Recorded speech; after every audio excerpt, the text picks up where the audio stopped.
Break के बाद स्वागत है आप सभी का। सीधा प्रयाग लिए चलते हैं। तस्वीरें एक से एक बहुत ही खूबसूरत आ रही हैं, आपको दर्शन कराते हैं उन तस्वीरों के दीदार कीजिए और देखिए अखाड़े अपनी मस्ती में मलंगई में स्नान के लिए आगे बढ़ते हुए और श्रद्धालु भी काफी उत्साहित नजर आते हुए आप देख रहे हैं। हमारे सहयोगी चप्पे चप्पे से जुड़े हुए हैं कि तस्वीर हम आपको दिखा रहे हैं।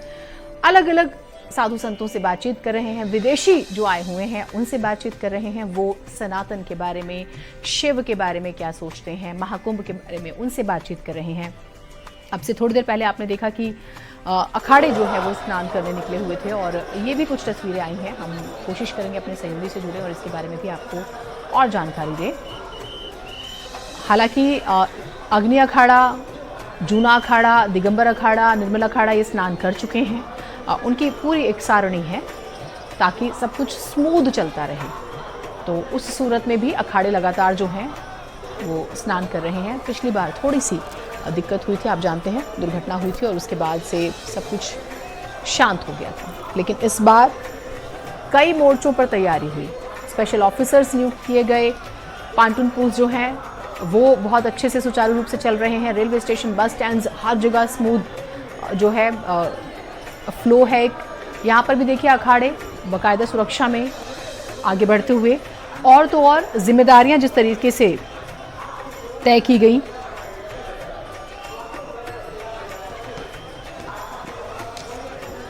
तस्वीरें बहुत महत्वपूर्ण। हम अखाड़ों के महत्व की बात कर रहे थे। धीरेन्द्र पांडे जी, तस्वीरें हम दिखा रहे हैं अखाड़ों की, हमें क्या सीखना चाहिए? देखिए, जो ये अखाड़े हैं इनकी जो हम तस्वीरें देख रहे हैं, तो हमारे जीवन में कठोर परिश्रम हो, अनुशासन हो, सेक्रीफाइस हो और हम जो है स्ट्रांग भी हों फिजिकली भी और मेंटली भी, और ये स्पिरिचुअल पाथ पे आगे बढ़ रहे हैं अखाड़े के जो भी लोग हैं। तो आध्यात्मिक जर्नी भी हमारे साथ में डे बाय डे चलती रहे। ये बात ठीक है कि लोग संन्यास नहीं ले रहे हैं, लोग घर परिवार छोड़ कर नहीं जा रहे हैं, लेकिन ठीक है, संसार में रहते हुए भी हमारा जो जैसे अखाड़े हैं वो फिजिकली स्ट्रांग है, तो शरीर से हम स्वस्थ हों और स्ट्रांग हों, मेंटल पावर भी हमारे अंदर हो और साथ ही साथ हमारी स्पिरिचुअल जर्नी भी रोज आगे बढ़ती रहे। हमारे अंदर जो चेतना है वो खिलती चली जाए, हमारा जो ईश्वर से दूरी है वो कम होती जाए, हम ईश्वर की ओर बढ़ते जाए। मिसकंसेप्शन है लोगों के दिमाग में कि अगर आप पूजा पाठ करते हैं तो आप गृहस्थ जीवन में नहीं, मतलब आप गृहस्थ जीवन में नहीं है तो ही कर सकते हैं। आप तपस्या करें, आप त्याग करें तो मतलब आप शादीशुदा नहीं है तो ही कर पाएंगे। ये शायद गलत है। आप गृहस्थ जीवन में रहकर भी अपने भगवान को किसी भी फॉर्म में याद कर सकते हैं और वहां पर शायद और ज्यादा आपको स्ट्रगल करना पड़ता है, आपको बैलेंस बनाना पड़ता है जी। लेकिन वो बैलेंस बनाना आपके लॉन्ग टर्म के लिए फायदा होता है, क्योंकि देखिए जब आप स्पिरिचुअल जर्नी में होते हैं, आध्यात्मिक यात्रा में, ईश्वर की प्रेयर के द्वारा, ध्यान के द्वारा, योग के द्वारा आप उस पथ पे चल रहे होते हैं, तो आप जीवन के संघर्षों का ज़्यादा अच्छे से सामना करते हैं। आज जो करोड़ों मुकदमे चल रहे हैं क्योंकि लोगों की स्पिरिचुअलिटी नहीं है, तो लोग एक दूसरे की गला काटने को तैयार हैं। गला काट प्रतियोगिता, कट थ्रोट कंपटीशन, क्योंकि स्पिरिचुअल पावर नहीं। जब आप एक रिलीजियस होंगे, एक स्पिरिचुअल व्यक्ति होंगे, तो आप दूसरे की गर्दन उतने बुरी तरह से नहीं काटना चाहेंगे जो कट थ्रोट कंपटीशन हमारे एजुकेशन ने सबको सिखा दिया है। आप कहीं ना कहीं इमोशनल होंगे, सेंटिमेंटल होंगे, आप थोड़ा सा लोगों को प्रेम शायद और काटेंगे भी नहीं आप। आप उसका अर्थ समझेंगे कि कुल मिलाकर थोड़ा सा संयम बहुत जरूरी है। समय का होता है। हाँ, सब लोग। तो इसलिए जो है ये बहुत आवश्यक है कि हम गृहस्थ जीवन में रहते हुए और आध्यात्मिक जर्नी को आगे बढ़ाएं। अगर हमको अपनी दुनिया को, वर्ल्ड को अच्छा बनाना है, प्रोग्रेसिव बनाना है, नहीं तो हम सभी लोगों ने इतने एटम बम क्रिएट कर दिए हैं पूरे वर्ल्ड ओवर में कि एक व्यक्ति 800 करोड़ लोग हैं और 800 करोड़ लोग कई बार मारे जा सकते हैं। पूरे वर्ल्ड की सारे सिटी, राजधानियों पे कई कंट्रीज की मिसाइलें लगी हुई हैं। तो हम अगर वार में ही रहेंगे, तो पहले तो हम वार में थे तो स्टोन युग में थे तो पत्थर से लड़ाई करते थे, तीर तलवार से मारते थे, लेकिन आज वो बहुत, तो हम वार को अफोर्ड नहीं कर सकते हैं। अगर हम थर्ड वर्ल्ड वॉर में गए तो 20-30 मिनट में जो है विश्व के सारे कैपिटल्स जो है जल के राख हो जाएंगी, चाहे वो न्यूयॉर्क हो, वाशिंगटन हो, मॉस्को हो, पीकिंग हो, दिल्ली हो, हर जगह मिसाइलें लगी। तो एक ही रास्ता है जो भारतीय सनातन धर्म का है, करुणा का, वसुधैव कुटुंबकम का। और उसके लिए हम जब इस रिलीजियस होंगे, स्पिरिचुअल होंगे, और जो रिलीजियस और स्पिरिचुअल क्रांति है पूरे वर्ल्ड में जब होगी, ये नहीं कि थोड़े लोग रिलीजियस हैं और बाकी लोग जो कट थ्रोट कंपटीशन वाले हैं, तो बड़ी प्रॉब्लम हो जाएगी। वो कट थ्रोट कंपटीशन वाले जो थोड़े से उनको भी समाप्त कर देंगे। तो हमको कहीं ना कहीं एक जैसे साइंटिफिक रिवॉल्यूशन हुआ और करोड़ों लोग आज साइंटिस्ट हैं, करोड़ों लोग साइंटिफिक पढ़ाई कर रहे हैं, इसी तरह से करोड़ों लोगों को आध्यात्मिक होने की आवश्यकता है। नहीं तो थर्ड, जो आइंस्टीन ने कहा था कि थर्ड वर्ल्ड वार के बाद चौथा वर्ल्ड वार जो है स्टोन से लड़ा जाएगा, ये तो क्योंकि वो जानते थे कि सब समाप्त हो जाएगा, केवल आदिवासी बचेंगे। ये बड़ा इंटरेस्टिंग है मोहित जी, मैं आपको लाती हूँ। इसका मतलब वैसे मैं पूरी दुनिया के कॉन्टेक्स्ट में बोलूँगी, हेल्थ से ज़्यादा डिफेंस का बजट होता है और फिर लड़ाइयाँ। और मैं ये नहीं कहती कि नहीं होना चाहिए, एज अ सेफ्टी साइड आप अपने आप को तैयार रखते हो कि आप विपरीत परिस्थितियों से लड़ सको।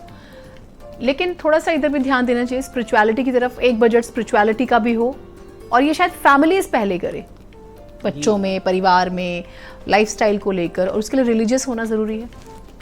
जी देखिए, ऐसा है कि अभी आपने कहा फैमिलीज के लिए, उसको हमारे शास्त्रों में जो है गृहस्थ आश्रम कहा गया है। और हमारे यहाँ 4 आश्रम हैं, ब्रह्मचर्य आश्रम, गृहस्थ आश्रम, वानप्रस्थ आश्रम, संन्यास आश्रम।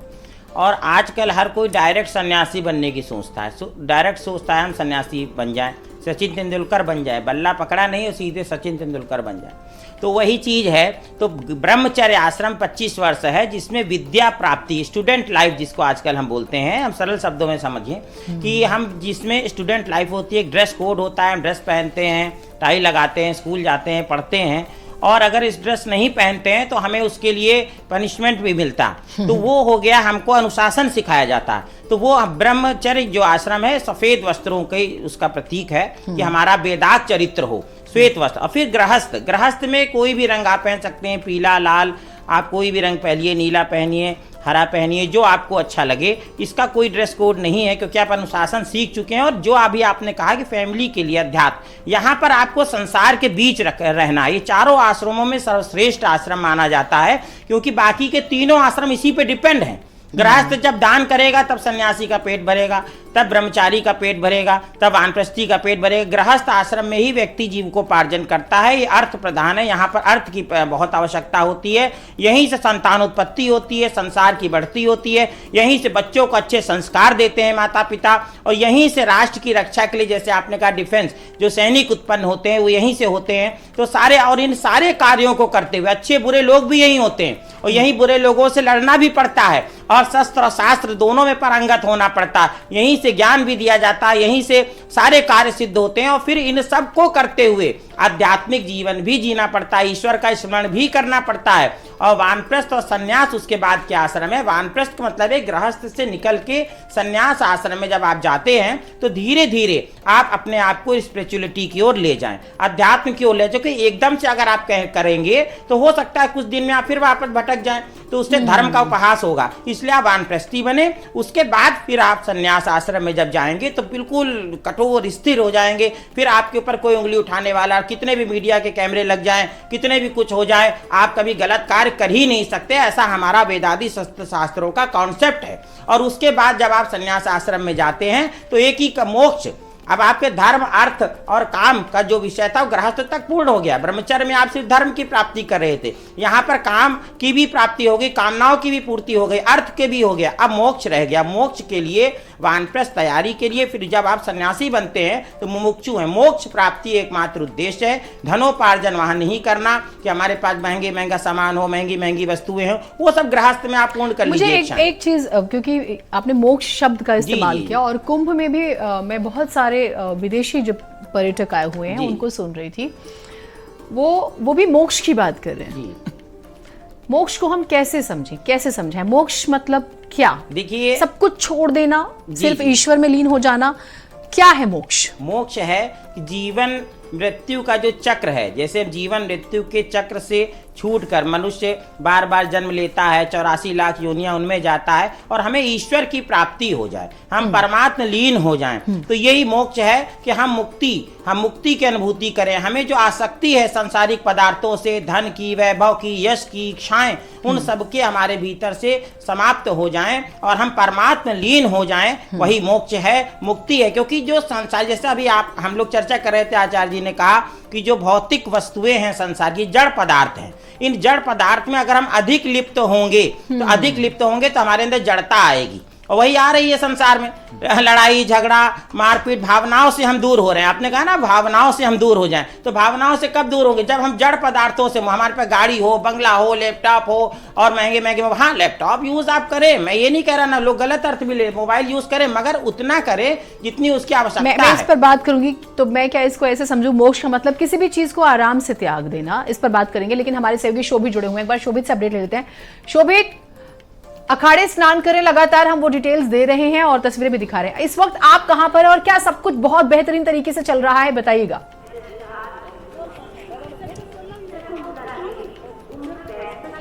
देखिए, मैं इस समय संगम क्षेत्र में हूँ, मेला क्षेत्र में हूँ और मेरे पीछे लगातार श्रद्धालु यहाँ से निकल रहे हैं। लेकिन इस बार जो अभी की जो हालात है, भीड़ कम है श्रद्धालुओं में, मतलब भीड़ कम देखी जा रही है। इसके दो प्रमुख कारण भी है। एक तो लगातार डाइवर्जन है, मतलब कि श्रद्धालु जहाँ पे आ रहे हैं वहीं घाटों पे वहीं स्नान कर दिया जा रहा है, वहीं से उनको बाहर कर दिया जा रहा है, यानी कि संगम तक वो नहीं पहुँच पा रहे हैं। उसके अलावा हनुमान मंदिर बंद है भीड़ को देखते हुए, और अक्षय वट भी बंद है।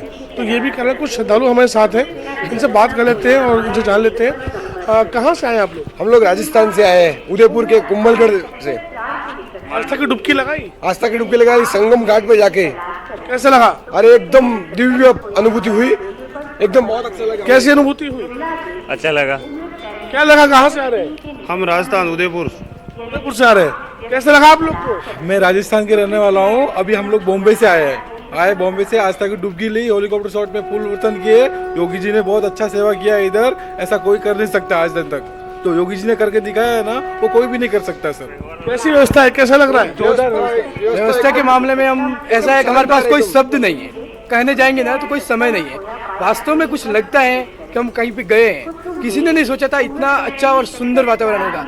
कोई कुछ नहीं, यहाँ पे बहुत अच्छी व्यवस्था है और हमारे को वास्तव में कुछ लगा कि हिंदुत्व की सरकार है, एक हमारे सनातन धर्म की सरकार है, तो सनातन के लिए ऐसे इससे बड़ा कोई और पर्व नहीं हो सकता। कैसा लगा आपको डुबकी लगाने के बाद? सनातनियों का इतना बड़ा जन सैलाब देख के दिल गदगद हो गया। इतना बड़ा जन संग्राम कहीं पे भी नहीं देखा। अभी ये देख के लग रहा है कि हिंदू जाग रहा है, हिंदुत्व की एकता को मजबूत किया जा रहा है। बहुत अच्छा लगा। देखिए जीनत, ये श्रद्धालु है जो बॉम्बे से है, राजस्थान से, अलग अलग जगहों से है, जिन्होंने डुबकी लगाई, आस्था की और काफ़ी अभिभूत है, अपने आप को बड़ा गौरवान्वित महसूस कर रहे हैं। जी जीनत। शोभित, हमने 29 तारीख को भी दिन भर कवरेज किया और बहुत अपडेट्स दिए, किस तरह से तैयारियां हुई, क्या हुआ क्या नहीं हुआ। इस बार क्या बड़े मेजर चेंज हुए हैं? अच्छी बात यह है कि लोग बहुत खुश हैं और इस तरह के अरेंजमेंट की तारीफ कर रहे हैं, और पिछले कुंभों की तुलना में हम देख रहे हैं कि संख्या भी बढ़ रही है श्रद्धालुओं की। बड़े बड़े बदलाव, आप क्योंकि ग्राउंड पर आप अच्छे से बता सकते हैं किस तरह के बड़े बदलाव और हुए हैं?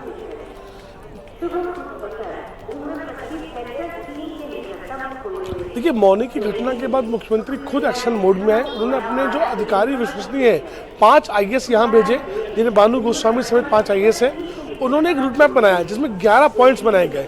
सबसे बड़ा है रूट डाइवर्जन, यानी कि जो श्रद्धालु आएगा जिस घाट पे होगा उसको स्नान वहीं करेंगे और वहीं से उसको बाहर कर देंगे। दूसरा, ट्रैफिक वन वे कर दिया गया, यानी कि जहाँ से आप प्रवेश करेंगे वहाँ से नहीं, यानी राउंड करेंगे और दूसरी साइड से बाहर निकल जाएंगे, यानी कि भीड़ एक जगह पे इकट्ठा नहीं होगी।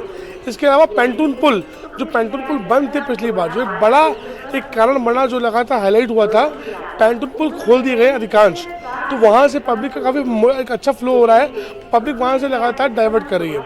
चौथा, सुरक्षाकर्मी काफ़ी बढ़ा दिए गए, अन्य जिलों से बहुत सारी फोर्स यहाँ आ चुकी है। सादा कपड़ों में पुलिस बहुत ज़्यादा यहाँ तैनात है, बैरिकेडिंग्स बहुत ज़्यादा बढ़ा दिए गए हैं। जो अखाड़ों ने स्नान किया है, अखाड़ों की व्यवस्था बहुत अलग की गई है, बहुत व्यवस्थित की गई है। तो ये कुछ मेन मेजर पॉइंट्स हैं जिनकी वजह से एकदम सुचारू कुंभ चल रहा है, सुचारू मेला चल रहा है। जी जी ने। हाँ, एक बार आप जहाँ पर हैं वहाँ की तस्वीरें भी दिखा दीजिएगा चारों तरफ से, एक बार फुल स्क्रीन दिखा दीजिएगा शोभित को, और तस्वीरें दिखा दीजिएगा और किस तरह से वहाँ पर लोग गुजर रहे हैं वो भी।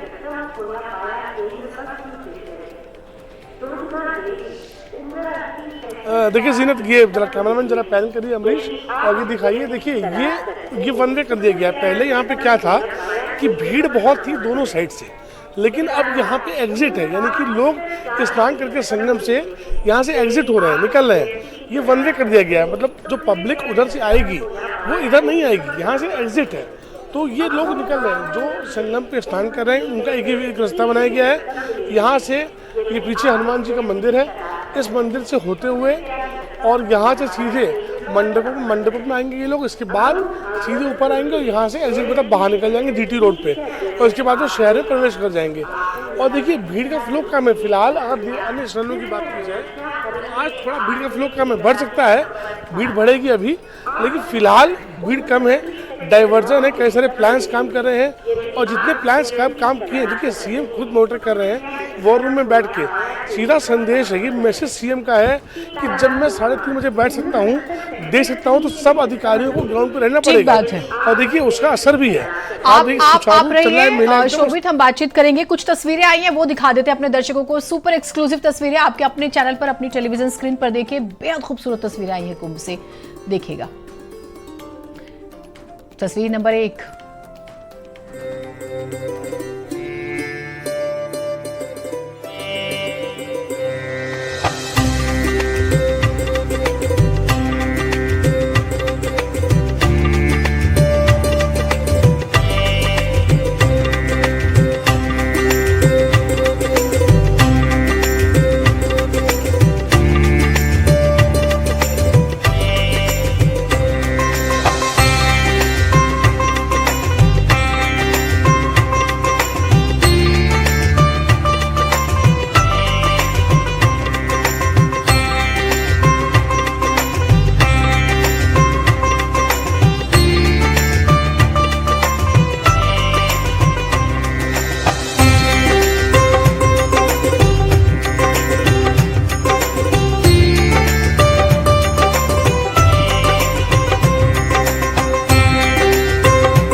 तो ये तस्वीरें आपने देखी, बेहद ही खूबसूरत। और ये तस्वीरें अब लगातार मोबाइल्स में, अलग अलग सोशल मीडिया प्लेटफॉर्म्स पर आप देखेंगे, जो आपका अपना चैनल आपको सबसे पहले दिखा रहा था। शोभित, अगर आप हमारे साथ जुड़े हुए हैं तो हम जो बात कर रहे थे, इस बार ये कोशिश हुई है प्रशासन की तरफ से। हमने जानकारी दी कि मुख्यमंत्री 3:30 बजे से मॉनिटरिंग कर रहे हैं। पुलिस कर्मियों की नियुक्ति की गई है, कुछ बड़े ऑफिसर जो हैं वो भी नियुक्त किए गए हैं। इस बार कोशिश ये है कि लोग आए, स्नान करें और बड़े आराम से स्मूथली निकल जाएं, वहां पे रुके नहीं, क्योंकि पिछली बार ऐसा हुआ था कि लोग रुक गए थे और ये भी एक बड़ी दिक्कत हो गई थी।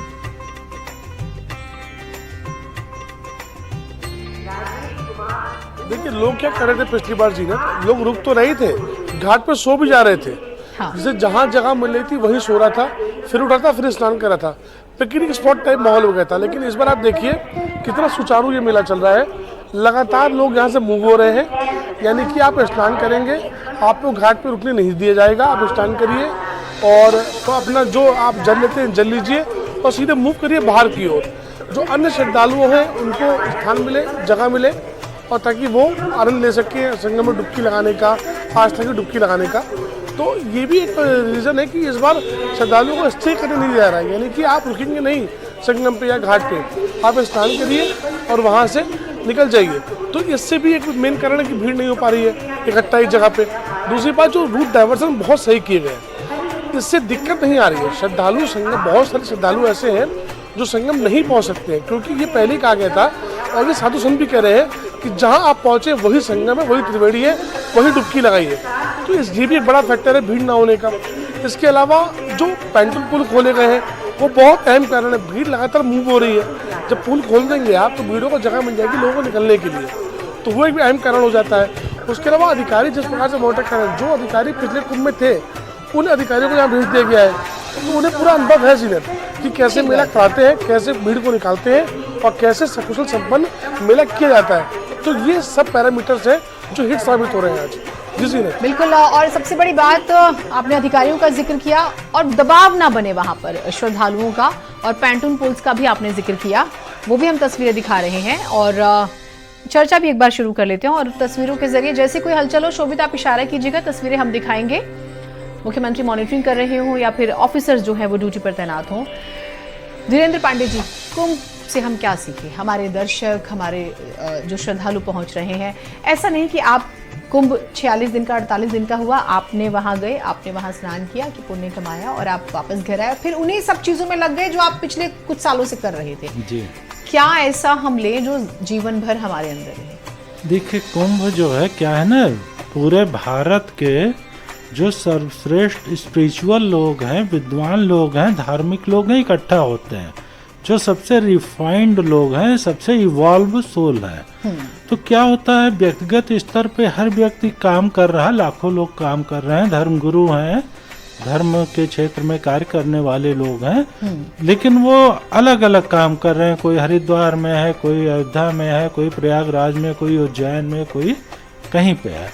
कुंभ में क्या होता है कि एक तरह से जो हजारों लाखों जो टॉप के ब्रेन हैं, सबसे स्पिरिचुअली एडवांस गुरुज हैं, आत्माएं हैं, इवॉल्व आत्माएं हैं, वो सारी इकट्ठी होती। तो जो क्या होता है, साइंस का नियम है कि जब ग्रुप एनर्जी होती है तो बहुत ही पावरफुल हो जाती है।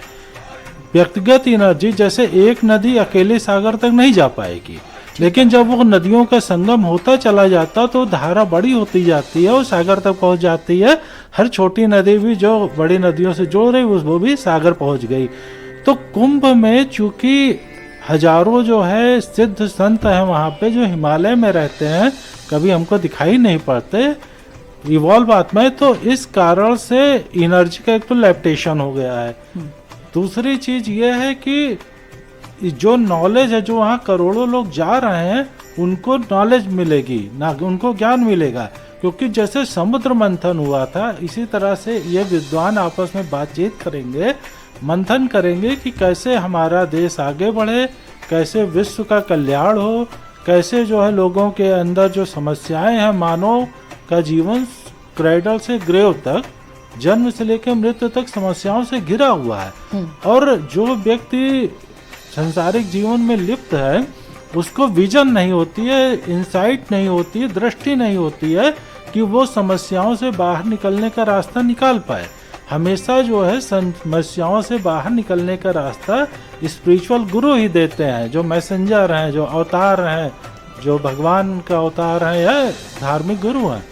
तो वहाँ पे चूंकि सारे स्पिरिचुअली एडवांस आत्माएं हैं, इवॉल्व सोल हैं, आपस में विचार मंथन करके जैसे अमृत निकला था समुद्र मंथन से, उसी तरह से वहाँ पे सारे दिव्य संत इकट्ठे हो करके भारत के कल्याण के लिए, मानव के कल्याण के लिए, विश्व के कल्याण के लिए, कि कैसे व्यक्ति का समस्याएं कम हो, राष्ट्र हमारा आगे बढ़े, वसुदेव कुटुंबकम का जो सनातन का मैसेज था पूरे वर्ल्ड में जाए और पूरा वर्ल्ड जो है शांति, सह अस्तित्व, प्रेम और मित्रता की ओर आगे बढ़े। ठीक, फिर तो ऐसे आयोजन होते रहने चाहिए, क्योंकि 12 साल का इंतजार, 6 साल का इंतजार, वो थोड़ा लंबा हो जाता है फिर। जी। और बहुत सारी मेमोरीज जो है आप नई नई लेयर्स चढ़ती रहती हैं। मोहित जी, जल्दी से शॉर्ट में बता दीजिए एक बार, क्या खाएं क्या ना खाएं आज के दिन?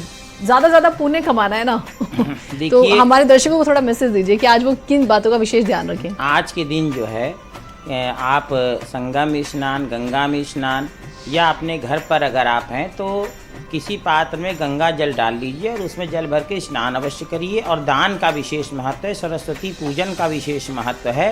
और आज पीले वस्त्र धारण करने का, पीली वस्तुएं चढ़ाने का, और इस प्रकार से पीले चावल माता सरस्वती को चढ़ाकर उसका वितरण करें। जो भगवान को प्रसाद भोग जब आप समर्पित करते हैं और लोगों को उसको समर्पित करते हैं, देते हैं और सबको वो उसका पान कराते हैं, तो उसी का जो है मुख्य पुण्य होता है। और महाकुंभ भी पड़ रहा है और आज जो है गुप्त नवरात्रि भी है, उसका पंचम दिन है और ये स्कंद माता का जो है दिन होता है। तो गुप्त नवरात्रि साथ में पढ़ना और बसंत पंचमी का पर्व और उधर से महाकुंभ का उत्सव, ये सब गुप्त नवरात्रि एक बार बताइएगा। गुप्त नवरात्रि क्योंकि जैसे मैंने शायद पहली बार सुना, हमारी पिछली चर्चा में भी जिक्र हुआ था एक बार। बहुत से लोग होंगे ऐसे जो इसके बारे में नहीं जानते होंगे, तो वो भी बता दीजिएगा एक बार। देखिए, ऐसा होता है कि हमारे यहाँ 4 नवरात्रि होती हैं और गुप्त नवरात्रि की चर्चा इसलिए नहीं होती क्योंकि उसका नाम ही है गुप्त, कि जो गुप्त रखी जाए और जिसकी पूजन की नियम आदि गुप्त होते हैं, गुरु अपने शिष्य को बनाते हैं। किंतु अभी आपने प्रश्न किया है जिज्ञासा के अनुसार, तो इसके लिए मैं आपको बता रहा हूँ। एक चैत्र नवरात्रि होती है, एक शारदीय नवरात्रि होती है जो आश्विन शुक्ल पक्ष से होती है, और एक ये माघ मास की होती है, और एक आषाढ़ की शुक्ल पक्ष। ये शुक्ल पक्ष में ही चारों होती हैं और ये कि नवरात्रि का प्रारंभ होता है। और इतना ही महत्व गुप्त नवरात्रि का है जितना हम प्रकट नवरात्रि का होता है। मगर डिफरेंस ये होता है कि जब प्रकट नवरात्रि होती है तो लोग हमें पूजन के लिए, अनुष्ठानों के लिए, दुर्गा सप्तशती के पाठ के लिए बुलाते हैं, आते हैं, और हमारी जो साधना में उससे विघ्न पड़ता है। तो गुप्त नवरात्रि इसलिए होती है कि जो साधक जन हैं वो किसी को पता न रहे और साधक जन उसमें साधना करके उसका पुण्य लाभ प्राप्त करे। तो अब के महाकुंभ के जो 144 वर्ष बाद पड़ा है, ये महाकुंभ है। वैसे कुंभ 12 वर्ष में होता है और अर्ध कुंभ 6 वर्ष में होता है, ये महाकुंभ 144 वर्ष में होता है। और गुप्त नवरात्रि भी साथ में पड़ गई, तो जो वहाँ साधक साधना कर रहे हैं उनको गुप्त नवरात्रि का भी पूर्ण फल नवरात्रि का प्राप्त हो रहा है। माता की कृपा उतनी ही होती, उतनी ही शक्ति, उतनी ही साधना, उतने ही नियम, सब कुछ वैसा ही होता है। इसलिए गुप्त नवरात्रि का जो आज ये पर्व है, इसका भी पूरा लाभ आप सबको प्राप्त हो रहा है और महाकुंभ का भी प्राप्त हो रहा है। बसंत पंचमी का भी सुफल मिल रहा है, जो कि माघ मास की शुक्ल पक्ष की पंचमी तिथि को बसंत पंचमी भी होती है।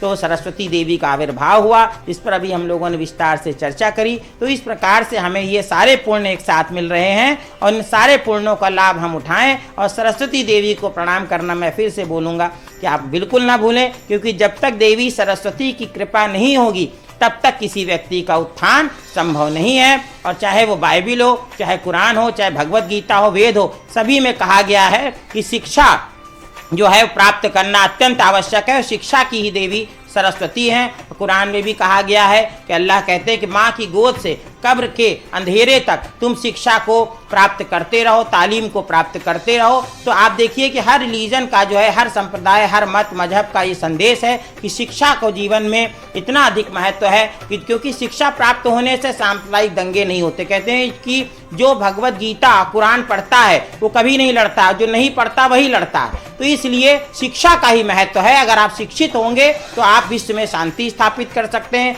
वसुधैव कुटुंबकम का जो पूरा विश्व मेरा परिवार है, उसका नारा आपका सफल हो जाएगा। और एक बात कहते हैं, क्रीडवंतो विश्वम आर्यम। वेद में कहा गया कि आप अगर श्रेष्ठ हैं उससे काम नहीं चलेगा, आपको पूरे संसार को श्रेष्ठ बनाना पड़ेगा। क्योंकि अगर आप सही गाड़ी चला रहे हैं उससे काम नहीं चलेगा, दूसरे को भी सही गाड़ी चलाना होगा, नहीं तो एक्सीडेंट हो जाएगा। आपने एक लाइन कही बड़ी अच्छी है कि मैंने गीता कुरान को कभी लड़ते नहीं देखा, जो लड़ते हैं उन्हें पढ़ते नहीं देखा। और प्रयागराज के लोगों ने क्या किया था, 29 तारीख को जब हालात थोड़े से खराब हुए थे तो दरवाजे खोल दिए थे, घर, मदरसे, मस्जिद, आंगन सब खोल दिया था और मदद की थी। जबरदस्त मिसाल जो है वो कायम की थी।